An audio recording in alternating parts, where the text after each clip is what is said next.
Hello everyone, welcome back on my YouTube channel AJ physics. तो MSc final के exam आ चुके हैं और ये आप सबके लिए बहुत खुशखबरी की बात है कि आपको प्रोविज़नल पास ना करके आपको एक चांस दिया गया है कि आप अपनी एमएससी की परसेंटेज को बढ़ा सकते हो। बहुत से बच्चे दुखी हैं इस चीज़ से कि उनके एग्ज़ाम आ गए, बट उन्हें दुखी नहीं होना है। ये गोल्डन चांस है आपके लिए, आप समझो इस चीज़ को। क्योंकि आपको अगर प्रोविज़नल पास कर देते तो आपको लास्ट ईयर की परसेंटेज के हिसाब से प्रमोट कर देते।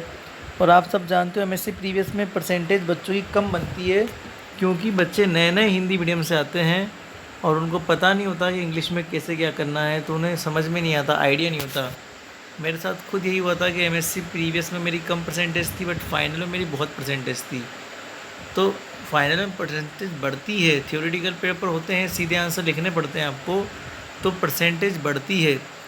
और इस बार तो आपको कितना फॉर्मल तरीके से एग्ज़ाम दिलवा रहे हैं। 10 क्वेश्चंस आएंगे, पेपर वही का वही है जो पहले बन चुका था। ठीक है, 10 क्वेश्चंस आएंगे, कोई भी 3 क्वेश्चन आपको करने हैं। तो फॉर्मेलिटी की जा रही है बस पेपर के लेने के नाम पे। और आप लोगों को इस मौके का भरपूर फ़ायदा उठाना है। और अगर इतना गोल्डन चांस नहीं आता तब भी आप लोगों को लिए एमएससी जो होती है ना, फाइनल का एग्ज़ाम, वो परसेंटेज इंक्रीज़ करने का बहुत बेहतर मौका होता है।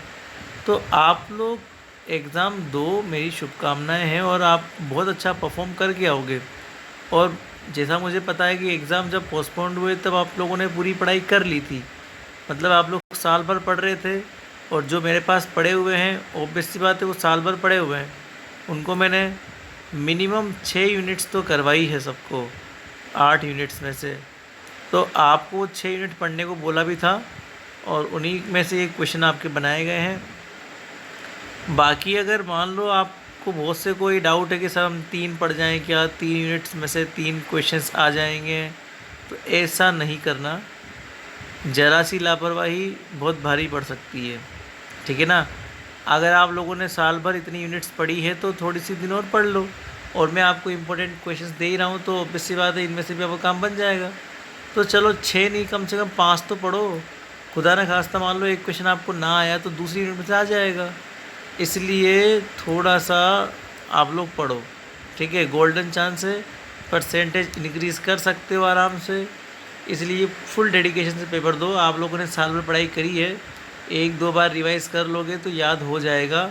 छोड़ के नहीं जाओ, पता चले कि जो छोड़ गए वही क्वेश्चन आपके आ गया। इसलिए थोड़ा समझो। चलिए देखते हैं माइक्रोवेव के क्वेश्चंस। लास्ट वीडियो में हम लोगों ने सॉलिड स्टेट के देखे थे क्वेश्चंस 2020 के लिए, राजस्थान यूनिवर्सिटी के एग्ज़ाम में, एमएससी फाइनल के एग्ज़ाम में, ठीक है। इस बार जो आपके पेपर में क्वेश्चन है, पहला क्वेश्चन यूनिट नंबर फर्स्ट से ही है। Explain concept of wall current, sketch different views of field distribution of TE10 mode in a rectangular waveguide.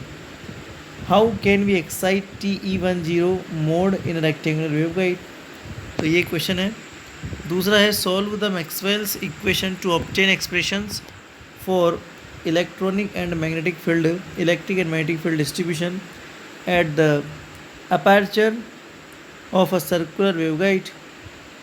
तीसरा है what are the ferrites obtain the permeability tensor for infinite lossless ferrite medium. Discuss the construction and working of gyrator and circulator. Describe construction and working of the two cavity klystron and obtain its power efficiency. Describe construction and working of cylindrical magnetron.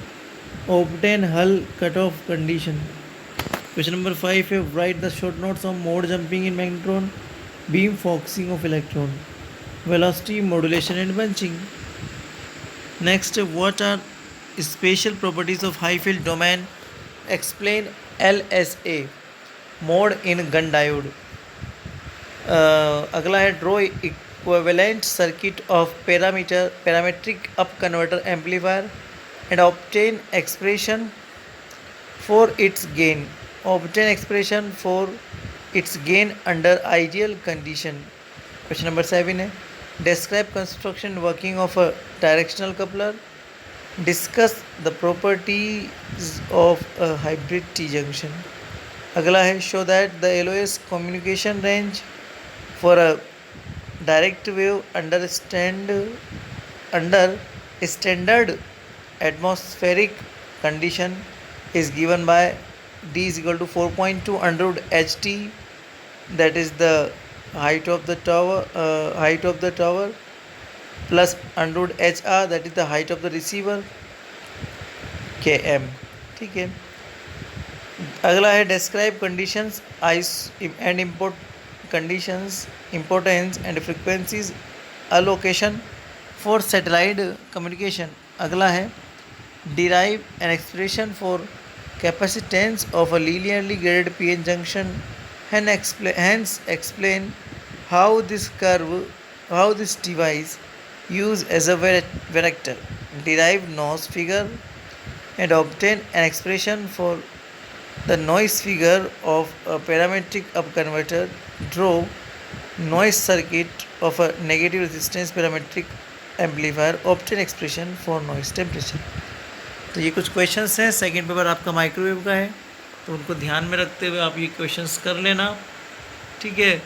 और ये important questions हैं, तो इनको एक बार ध्यान से करके जाना. ये तो करके जाना, बाकी आपने पूरा पढ़ा है, तो आप लोग सब कुछ एक बार रिवाइज करके ज़रूर जाना, ठीक है ना. Thank you so much.